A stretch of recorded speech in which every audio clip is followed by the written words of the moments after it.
नमस्कार, आप देख रहे हैं बिग न्यूज बिग शो। मैं हूं आपके साथ Mukesh Rajput. Big news big show में आज हम उन तमाम बड़ी खबरों की बात करेंगे जिनका सरोकार आपसे है, हमसे है।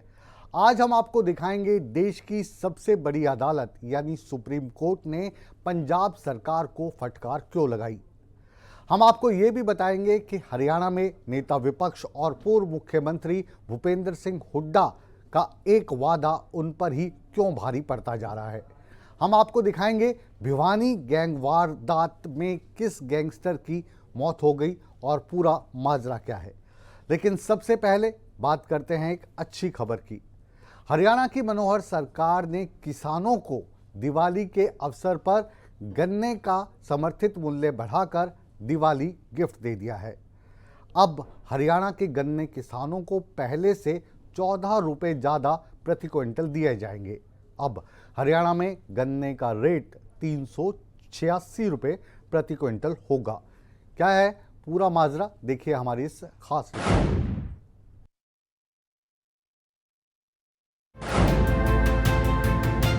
हरियाणा में मुख्यमंत्री मनोहर लाल ने गन्ना किसानों को बड़ी राहत दी है। मुख्यमंत्री ने हरियाणा में गन्ने की फसल का रेट बढ़ाने का ऐलान करते हुए कहा कि अब सूबे के गन्ना किसानों को प्रति क्विंटल गन्ने का रेट 372 रुपए से 14 रुपए बढ़ाकर 386 रुपए कर दिया गया है। इतना ही नहीं, सीएम ने 2024 की गन्ने की फसल के रेट की भी घोषणा करते हुए कहा कि अगले साल 386 रुपए से बढ़ाकर 400 रुपए गन्ने की फसल का रेट किसान भाइयों को दिया जाएगा। वहीं हरियाणा में अब पंजाब के मुकाबले 6 रुपए प्रति क्विंटल गन्ने का रेट अधिक हो गया है। पंजाब में अभी 380 रुपए प्रति क्विंटल गन्ने का रेट चल रहा है। हरियाणा प्रदेश के मेरे किसान भाइयों, हम सब अपनी खेती बहुत ही परिश्रम से करते हैं और उसकी उपज बाज़ार में बेचकर हरियाणा की आर्थिक एक प्रकार से स्थिति को मजबूत करते हैं। हम 14 फसलें एमएसपी पर खरीदते हैं और आज मैं विशेष तौर पर गन्ना उत्पादक किसानों के लिए ये जानकारी देना चाहता हूँ कि अभी जो इस पिछले वर्ष का गन्ने का जो रेट 372 रुपया प्रति क्विंटल था, इसको हम बढ़ा करके इस वर्ष के लिए 386 रुपये प्रति क्विंटल जो अगेती वैरायटी है उसके लिए घोषणा कर रहा हूँ मैं। और अगले वर्ष जैसा हम जानते हैं वो वर्ष जिन दिनों में गन्ने का रेट घोषित होता है उन दिनों में आचार संहिता लगी होगी, कहीं उसमें देरी न हो, इसके लिए विभाग से परामर्श करके अगले वर्ष का भी गन्ने का रेट आज ही 400 रुपया प्रति क्विंटल ये घोषित किया जाता है। आपको बहुत बहुत शुभकामनाएं, धन्यवाद। आपको बता दें कि हरियाणा के कृषि मंत्री जेपी दलाल ने पहले ही संकेत दिए थे कि जल्द ही हरियाणा में गन्ने के बढ़े हुए रेट की घोषणा की जाएगी। उन्होंने ये भी संकेत दिए थे कि इस बार हरियाणा अपने ट्रैक को बरकरार रखेगा और पंजाब के मुकाबले हरियाणा में गन्ने का मूल्य अधिक ही रखा जाएगा। अब इस आंकड़े को भी जानना जरूरी है कि आखिर मनोहर सरकार ने गन्ना किसानों के हित में कब कब कौन से फैसले लिए। हरियाणा सरकार ने तो पेराई सीजन 2022-23 के दौरान गन्ना किसानों को 2819 करोड़ रुपए का भुगतान किया है। वहीं गन्ना पेराई सीजन 2021-22 के दौरान विभिन्न चीनी मिलों द्वारा 754.50 लाख क्विंटल गन्ने की पेराई की गई और चीनी की रिकवरी 9.47% रही, जबकि इस बार पिछले वर्ष के मुकाबले गन्ने की पेराई और रिकवरी में वृद्धि है। गन्ना पेराई सीजन 2022-23 में विभिन्न चीनी मिलों द्वारा 770.73 लाख क्विंटल गन्ने की पेराई की गई और चीनी की रिकवरी 9.70% रही, जबकि वर्ष 2023-24 में कुल 962 लाख क्विंटल गन्ने के उत्पादन का अनुमान है। किसान हित में यह कदम यकीनन सराहनीय है। मनोहर सरकार के इस कदम से गन्ना किसानों के जीवन पर सकारात्मक प्रभाव पड़ेगा और हरियाणा के कृषि क्षेत्र की समृद्धि में किसान और बेहतर योगदान दे पाएंगे। सूर्या समाचार के लिए चंडीगढ़ से रवि चंदेल की रिपोर्ट।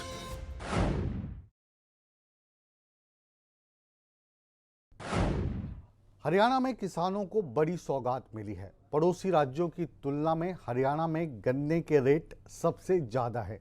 कौन से राज्य में कितना रेट है और हरियाणा में गन्ने का क्या रेट है, ये दिखा रही है हमारी अगली दूसरी बिग न्यूज़ बिग शो की रिपोर्ट।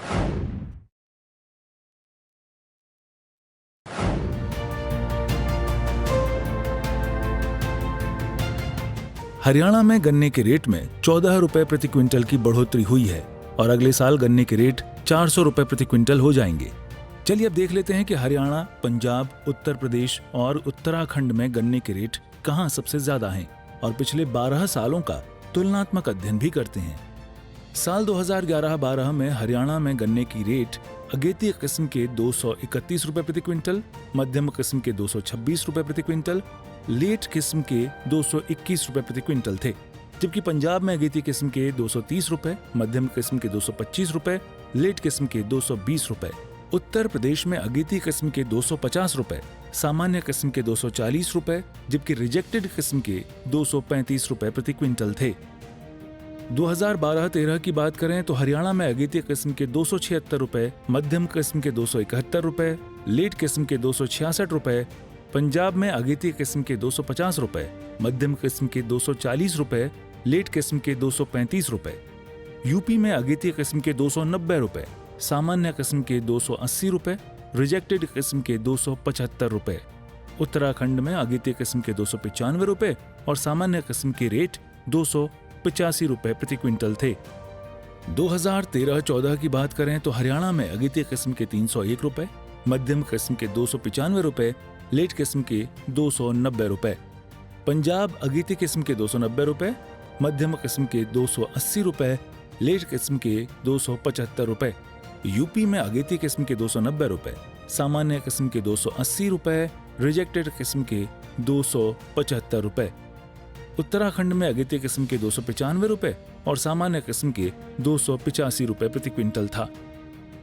2014-15 की बात करें तो हरियाणा में अगेती किस्म के 310 रुपए, मध्यम किस्म के 305 रुपए, लेट किस्म के 300 रुपए, पंजाब अगेती किस्म के 295 रुपए, मध्यम किस्म के 285 रुपए, लेट किस्म के 280 रुपए, यूपी में अगेती किस्म के 290 रुपए, मध्यम किस्म के 280 रुपए, रिजेक्टेड किस्म के 275 रुपए, उत्तराखंड में अगेती किस्म के 295 रुपए और सामान्य किस्म के 285 रुपए प्रति क्विंटल था। 2015-16 की बात करें, हरियाणा में अगेती किस्म के 310 रुपए, मध्यम किस्म के 305 रुपए, लेट किस्म के 300 रुपए, पंजाब में अगेती किस्म के 295 रुपए, मध्यम किस्म के 285 रुपए, लेट किस्म के 280 रुपए, यूपी में अगेती किस्म के 290 रुपए, सामान्य किस्म के 280 रुपए, रिजेक्टेड किस्म के 275 रुपए, उत्तराखंड में अगेती किस्म के 295 रुपए और सामान्य किस्म के रेट 285 रुपए प्रति क्विंटल था। 2016-17 की बात करें तो हरियाणा में अगेती किस्म के 320 रुपए, मध्यम किस्म के 315 रुपए, लेट किस्म के 310 रुपए, पंजाब में अगेती किस्म के 300 रुपए, मध्यम किस्म के 290 रुपए, लेट किस्म के 285 रुपए, यूपी में अगेती किस्म के 315 रुपए, सामान्य किस्म के 305 रुपए, रिजेक्टेड किस्म के 300 रुपए, उत्तराखंड में अगेती किस्म के 315 रुपए और सामान्य किस्म के रेट 305 रुपए प्रति क्विंटल थे। 2017-18 की बात करें तो हरियाणा में अगेती किस्म के 330 रुपए, मध्यम किस्म के 325 रुपए, लेट किस्म के 320 रुपए, पंजाब में अगेती किस्म के 310 रुपए, मध्यम किस्म के 300 रुपए, लेट किस्म के 295 रुपए, यूपी में अगेती किस्म के 325 रुपए, सामान्य किस्म के 315 रुपए, रिजेक्टेड किस्म के 310 रुपए, उत्तराखंड में अगेती किस्म के 326 रुपए और सामान्य किस्म के रेट 316 रुपए प्रति क्विंटल था। 2018-19 की बात करें तो हरियाणा में अगेती किस्म के 340 रुपए, अन्य किस्म के 335 रुपए, पंजाब में अगेती किस्म के 310 रुपए, मध्यम किस्म के 300 रुपए, लेट किस्म के 295 रुपए, यूपी में अगेती किस्म के 325 रुपए, सामान्य किस्म के 315, लेट किस्म के 310 रुपए, उत्तराखंड में अगेती किस्म के 326 रुपए और सामान्य किस्म के 316 रुपए थे। 2019-20 की बात करें तो हरियाणा में अगेती किस्म के 340 रुपए और अन्य किस्म के 335 रुपए, पंजाब में अगेती किस्म के 310 रुपए, मध्यम किस्म के 300 रुपए, लेट किस्म के 295 रुपए। यूपी में अगेती किस्म के 325 रुपए, सामान्य किस्म के 315 रुपए, रिजेक्टेड किस्म के 310 रुपए। उत्तराखंड में अगेती किस्म के रेट 326 रुपए और सामान्य किस्म के रेट 316 रुपए प्रति क्विंटल थे। 2020-21 की बात करें तो हरियाणा में अगेती किस्म के 350 रुपए, अन्य किस्म के 345 रुपए। पंजाब में अगेती किस्म के 310, मध्यम किस्म के 300, लेट किस्म के 295।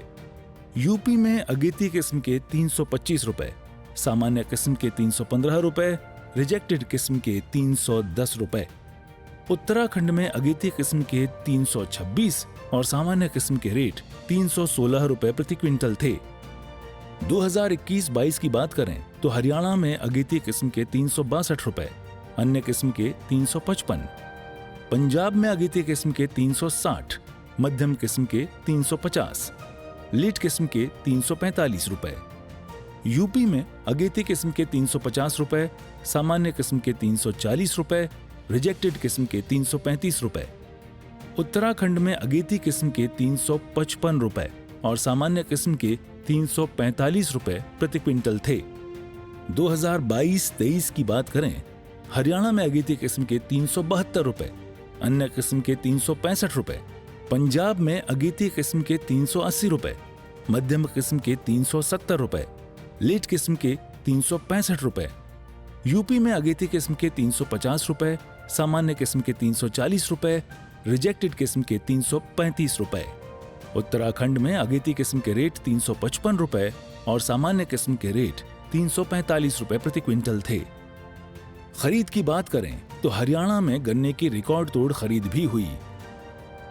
साल 2014-15 में 320 लाख क्विंटल की खरीद, साल 2015-16 में 294.98 लाख क्विंटल की खरीद, 2016-17 में 362.31 लाख क्विंटल की खरीद, 2017-18 में 455.27 लाख क्विंटल की खरीद, 2018-19 में 355.17 लाख क्विंटल की खरीद, 2019-20 में 372.08 लाख क्विंटल की खरीद, 2020-21 में 429.35 लाख क्विंटल की खरीद, 2021-22 में 441.88 लाख क्विंटल की खरीद की गई। ब्यूरो रिपोर्ट, सूर्या समाचार।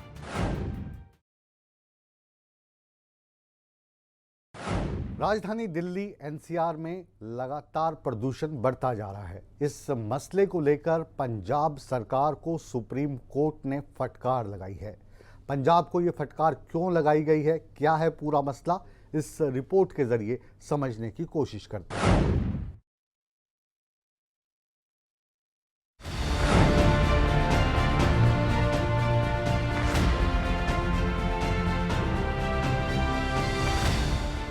बढ़ते वायु प्रदूषण को लेकर कई राज्यों में ब्लेम गेम का दौर जारी है। कई राज्य एक दूसरे पर पराली जलाने का ठीकरा फोड़ रहे हैं। इस बीच देश की सबसे बड़ी अदालत ने पराली जलाने को लेकर पंजाब को फटकार लगाई है। सुप्रीम कोर्ट ने पंजाब सरकार को सख्त लहजे में पराली जलाने से रोकने के आदेश दिए हैं। सुप्रीम कोर्ट ने कहा है कि पंजाब सरकार कुछ भी करे लेकिन पराली जलाने की घटनाएं रोके। सरकार राजनीतिक दोषारोपण का खेल बंद करे। पंजाब में धान की खेती का विकल्प ढूंढा जाए। धान की खेती से क्रमवार तरीके से बाहर निकलना जरूरी। पंजाब ने अब तक पराली को खाद में क्यों नहीं बदला? मोटे अनाज के विकल्प ढूंढने में केंद्र मदद करे। आपको बता दें कि पराली जलाने के मामलों में पंजाब में बीते 2 साल का रिकॉर्ड टूट गया है। सैटेलाइट डाटा के अनुसार 5 नवंबर को पंजाब में 3230 पराली जलाने के मामले सामने आए हैं। वहीं पंजाब के अलग अलग जिलों में पराली जलाने के मामले कितने हैं, अब ये भी देख लीजिए। पंजाब में सबसे अधिक संगरूर में 551 मामले, फिरोजपुर में 299 मामले, मानसा में 293 मामले, बठिंडा में 247 केस। आपको बता दें, आम आदमी पार्टी राज्य की राष्ट्रीय राजधानी से निकटता का हवाला देते हुए दिल्ली एनसीआर में प्रदूषण संकट के लिए हरियाणा को दोषी ठहराने की मांग की थी। वहीं सैटेलाइट डाटा के अनुसार पराली को लेकर आई जानकारी के बाद अब पंजाब की पोल खुल चुकी है और देश की सबसे बड़ी अदालत सुप्रीम कोर्ट ने भी पंजाब को कड़ी फटकार लगाई है। ब्यूरो रिपोर्ट, सूर्या समाचार।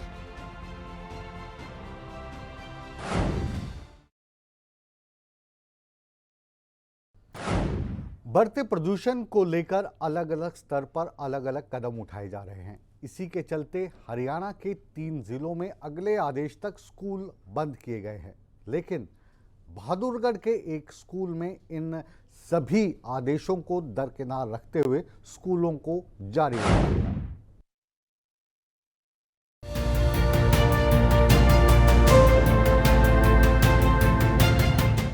दिल्ली एनसीआर समेत हरियाणा की हवा प्रदूषित हो चुकी है।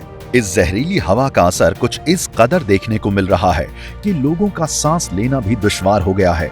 किसी को आंखों में जलन हो रही है, तो किसी को सांस लेने में दिक्कत हो रही है, तो कुछ मरीजों को भारी परेशानियों का सामना करना पड़ रहा है। हरियाणा में सरकार और प्रशासन लगातार ऐसे कदम उठा रहे हैं ताकि इस तकलीफ को दूर किया जा सके। प्रदेश के 3 जिलों में प्राइमरी स्कूल बंद करने के आदेश जारी किए गए हैं, जिसमें दिल्ली एनसीआर से सटे गुरुग्राम, फरीदाबाद और झज्जर शामिल हैं। सरकारी आदेश लागू होने के बाद भी बहादुरगढ़ में प्रशासन की लापरवाही सामने आई है। बहादुरगढ़ में सरकारी आदेशों को ताक पर रखकर स्कूल खोले गए हैं। आप बहादुरगढ़ में देखिए किस कदर प्रशासनिक आदेशों की धज्जियां उड़ाई जा रही हैं। एक तरफ जहां झज्जर जिले के डीसी कैप्टन शक्ति सिंह ने देर रात जिले भर के सभी pre primary school, play school और आंगनबाड़ी बंद रखने के आदेश जारी किए थे, बावजूद इसके इलाके में स्कूल खोले गए हैं। जहरीली हवा के बीच छोटे छोटे बच्चे स्कूल जाते दिखाई दिए। आप तस्वीरों में देख सकते हैं कि कैसे बहादुरगढ़ में प्रदूषण का स्तर काफी खराब स्थिति में है। इसके बाद लोग खुले में कूड़ा जला रहे हैं, बच्चों को स्कूल भेज रहे हैं, जबकि आदेश जारी किए गए हैं कि सभी स्कूलों को अगले आदेश तक बंद कर दिया जाए। डीसी साहब ने तो स्कूलों की छुट्टी करनी पड़ी है, इससे बच्चों की शिक्षा में भी काफी असर पड़ेगा। तो मेरा यही कहना है कि अगर हम थोड़े जागरूक होंगे तो जल्दी से इसे प्रदूषण पर अंकुश लगाया जा सकता है। आपने बहादुरगढ़ के हालात देखे। इन हालातों को ठीक करने के लिए प्रशासन की ओर से सख्त कदम भी उठाए जा रहे हैं। खुद जिला उपायुक्त ने सख्ती से आदेशों का पालन करने की बात कही। देखिए, ग्रेप जो है graded response to air pollution जो स्कीम लागू की गई है पिछले 2 वर्षों से, उसका काफ़ी अच्छा प्रभाव निकला है। लेकिन इस बार अनफॉर्चुनेटली पोल्यूशन का लेवल जो है वो 400 तक पहुंच गया है, जिसके अंदर स्टेज 4 की रिस्ट्रिक्शंस लागू हो जाती है। स्टेज 4 के रिस्ट्रिक्शंस में बड़ी संख्या में कमर्शियल व्हीकल्स के मूवमेंट पर एनसीआर के अंदर जाने में रोक है। अन्य विभिन्न व्यावसायिक संस्थानों पर, वाणिज्यिक संस्थानों पर भी विभिन्न प्रकार की रोक है। उसी अनुसार से आदेश डिटेल में आदेश जारी कर दिए गए हैं और वो आदेश सभी विभागों को, सभी संबंधित लोगों को मानने अनिवार्य है। जिला उपायुक्त की ओर से सख्ती करने की बात कही गई, बावजूद इसके बहादुरगढ़ में स्कूलों को खोला गया, खुले में कूड़ा जलाया जा रहा है। अब जब प्रशासन की ओर से सख्ती की गई है तो फिर क्यों स्कूलों को खोला गया है? क्या स्कूल प्रशासन के पास स्कूल बंद के आदेश नहीं पहुंचे, या फिर ऐसे आदेशों के बाद भी स्कूल प्रशासन हठ धर्मिता कर रहा है? प्रदूषण से बड़े हो या छोटे सबको नुकसान हो रहा है। ऐसे में इन छोटे बच्चों को स्कूल बुलाना और स्कूल को खोलना खुद सवाल खड़े करता है। आपको बता दें कि पिछले दिन नियमों की अवहेलना के कारण ही बहादुरगढ़ नगर परिषद, national highway authority of India और HSIIDC पर पोल्यूशन कंट्रोल बोर्ड ने 25-25 लाख रुपए का जुर्माना भी लगाया था। लेकिन इसके बावजूद भी अधिकारियों की नींद नहीं टूटी। प्रदूषण कम करने के लिए आम लोगों को खुद ही जागरूक होने की आवश्यकता है और जरूरत है कि नियमों का पालन सही तरीके से किया जाए। प्रदीप धनखड़, बहादुरगढ़। अगर हरियाणा में अगली बार कांग्रेस की सरकार बनती है तो 4 उप मुख्यमंत्री होंगे। ये वादा भूपेंद्र सिंह हुड्डा बार बार करते रहे हैं, लेकिन इस वायदे के चलते न केवल वो अपने विपक्षियों के निशाने पर रहते हैं, बल्कि उनकी पार्टी में भी कई नेता उनके इस बयान पर उनकी खिल्ली उड़ाते या टिप्पणी करते हुए दिखाई देते हैं।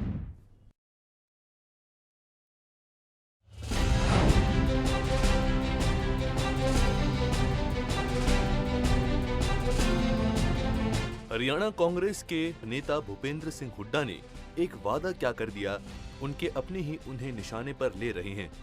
उनके वादे पर हरियाणा कांग्रेस में ही घमासान मचा है और तंज कसने का सिलसिला जारी है। कांग्रेस में हुड्डा विरोधी नेता उनके बयान पर उन्हें घेरने में लगे हैं। सबसे पहले हुड्डा साहब का वादा सुन लीजिए। 2019 के चुनाव से पहले पार्टी ने फैसला किया था, चुनाव से पहले जब चुनाव में उतरे हमने ये था कि हम 4 डिप्टी चीफ मिनिस्टर बनाएंगे। उनमें से एक ब्राह्मण समाज का भी होगा, एक दलित समाज का होगा, बैकवर्ड क्लास से होगा। इस तरह प्रकार से हमने किया था, वही आज बात दोहराई हमने, उस पर हम कायम हैं। 24 में कैसे होगा सर? 24 में भी यही है, एक ब्राह्मण 4 डिप्टी चीफ मिनिस्टर बने। जो 19 में था, जो ऑलरेडी पार्टी की पॉलिसी बनी हुई है, जो ऐलान किया हुआ 19 में, वो उसमें कायम है। सरकार बनेगी, करेंगे।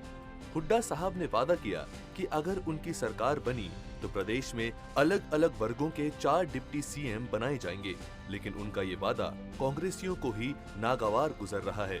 पार्टी नेता किरण चौधरी कहती हैं कि निजी स्वार्थ के लिए भूपेंद्र सिंह हुड्डा कुछ भी वादा करे, लेकिन आखिरी फैसला हाई कमान ही करेगा। मेरा देखो, जो भी उन्होंने बात कही है वो अपने लेवल पर उन्होंने कही है।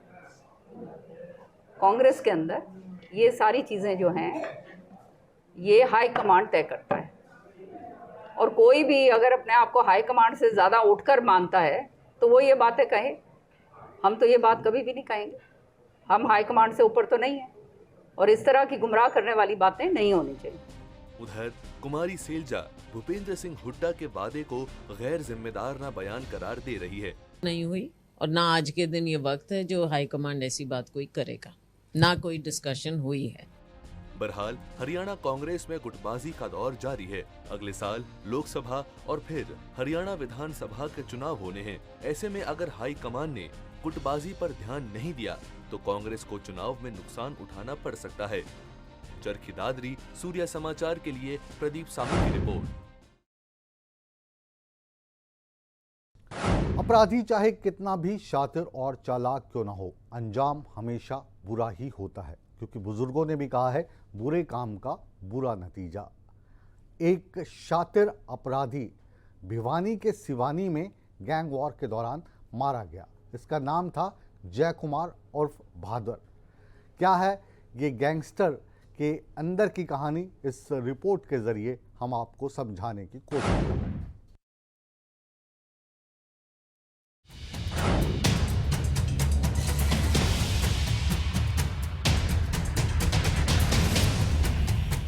तस्वीरें आपको विचलित कर सकती हैं। तस्वीरें ऐसी कि हम आपको ठीक से दिखा भी नहीं सकते। आसपास खड़े लोग किसी बड़ी घटना की तस्दीक भी दे रहे हैं।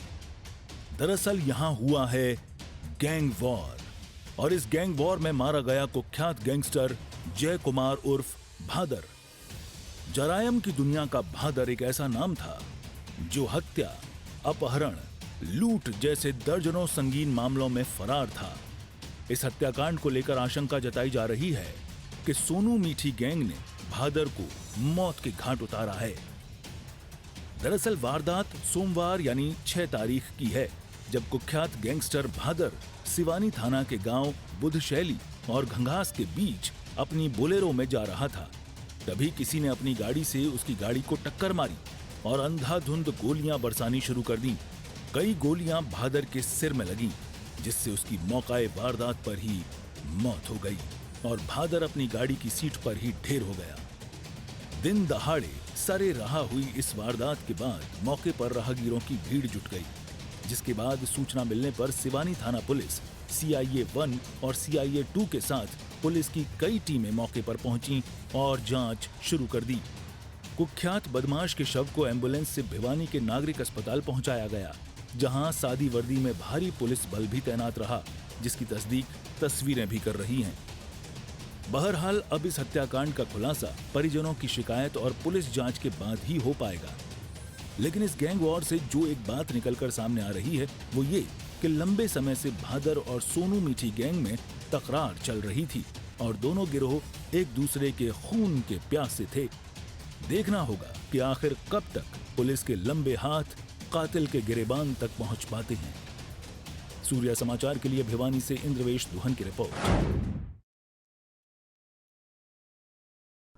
बिग न्यूज बिग शो को फिलहाल यहीं पर विराम देने का समय आ गया है, लेकिन आप कहीं मत जाइए, बने रहिए हमारे साथ। सूर्य समाचार पर खबरों का सिलसिला हमेशा की तरह बदस्तूर जारी है। बने रहे हमारे साथ।